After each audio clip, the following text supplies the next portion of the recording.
টাকা বেতন পাঠাইছি গত মাসে। এইটা খালায় কোনোভাবে শুনে ফেলছে। শোনার পর খালায় প্রতিদিন আমারে ফোন দেয়, বাবা তুই তো মালয়েশিয়ায় থাকোস, লন আমার পোলাটারে লইয়া যা মালয়েশিয়ায়, লইয়া গিয়া একটা ভালো কাজ দে। তো আমি তখনও বুঝতে পারি নাই যে আসলে খালায় প্রতিদিন ফোন দিত জ্বালাইকে। তো যখন আমি আসলে জানতে পারলাম যে খালায় টের পাইছে যে আমি প্রত্যেক মাসে 3 লাখ টাকা করে বাংলাদেশে পাঠাই, তখন আমি বুঝতে পারলাম যে আসলে খালায় তো আমার বেতনটাই দেখলো, কিন্তু আমার পরিশ্রমটা দেখলো না। আমি যে প্রত্যেক দিন মালয়েশিয়াতে 18-19 ঘন্টা কাজ করি, আর অনেক কষ্টের কাজ করি, অনেক রিক্সের কাজ করি, খালায় তো এটা দেখলো না। খালায় তো পোলারে পাঠাইতেছে আমার কাছে, ভাবছে হয়তো পোলারে পাঠাইলেই শাফিন 3 লক্ষ টাকা কাজের ব্যবস্থা করে দিব, 3 লক্ষ টাকা বেতনের। তো খালারে আমি বুঝাই করলাম যে খালা তোমার পোলা এই কাজটা পারবো না। তাছাড়া খালার যে জামাই খালুরেও বুঝাই কইলাম যে খালু ও তো পারবো না। খালু কেউই মানতে রাজি না, জোর করে পাঠাই দিব।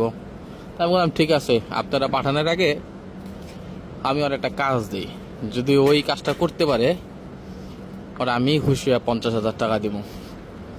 এখন খালায় কয় কি কাজ? তা আমি কইলাম ওই যে বিদ্যুতের যে খুঁটি আছে, ওই বিদ্যুতের খুঁটির উপরে কোন খুঁটি, ওই যে খাম্বা না, একদম বড় যে টাওয়ার আছে এলাকার মধ্যে, নতুন কোন টাওয়ার লাগাইছে যেটার মধ্যে কারেন্ট নাই, বিশাল বড় যে এলবার বায়া উঠতে। হ্যাঁ, আমি কইলাম যে ওই এলবার বায়া একদম টাওয়ারের মাথা উঠা পরে আমার একটা ভিডিও কল দিতে গেবেন, যদি পারে ও আইলে মালয়েশিয়াতে ওরা আমি এই কাজে লাগাই দিব। আর খালা একটা কথা কই, বেতন কিন্তু কেউই প্রবাসে গিয়া বেশি বেতন পায় না। কঠিন পরিশ্রমের বিনিময়ে একটা প্রবাসী তৈরি হয়। এখন আপনি যদি খালা মনে করেন যে ও 2 লাখ 3 লাখ কামাইবো, মালয়েশিয়াতে লক্ষ লক্ষ প্রবাসী আছে যারা এখনো 40-50 হাজার টাকার উপরে বেতন পায় না। তো খালার একটু মনটা খারাপ হয়ে গেল গা। আমি বললাম ঠিক আছে খালা, সব বাদ দেন, আপনি চেষ্টা করেন যে ওরে ওই টাওয়ারের উপর উঠানের লেগা, ওটা আমার একটা ভিডিও কল দিতে করেন। এন্ড খালার পোলারে কইছে বাবা তুই যা, তোর ভাই মালয়েশিয়ার থেকে কইছে ওই টাওয়ারের মাথায় গিয়া একটা ভিডিও কল দিতে। এখন তো ওইটা হই নাই, খালার পোলার হাত পা কাঁপা শুরু করে দিছে, কারণ এটা কি আসলেও সম্ভব এত উপরে যাওয়া? তখন খালার পোলায় কয় মা আমার 1 কোটি টাকা দিলে আমি ওই জায়গায় যাবো না, আমার পক্ষে সম্ভব না।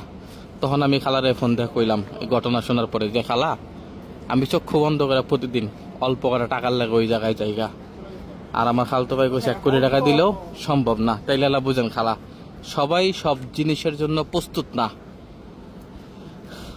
আমার প্রচুর টাকার দরকার, তাই আমি জীবন বাজি রেখে টাকা ইনকাম করি। আর আমার খালতো ভাই, ওর টাকার কোনো প্রয়োজন নাই, ওর বাপ কামায় ও চলে।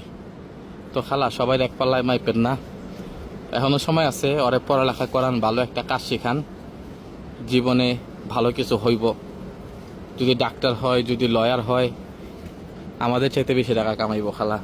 বিদেশে পাঠায় না, খালি মানুষের বেশি ইনকামটা দেখেন না, মানুষের কষ্টটা দেখেন। খালা হ বাবা ঠিকই কইছো, আসলে তুমি অনেক কষ্ট করো, শুধু তুমি না তোমরা সবাই প্রবাসীরাও অনেক কষ্ট করো মালয়েশিয়াতে।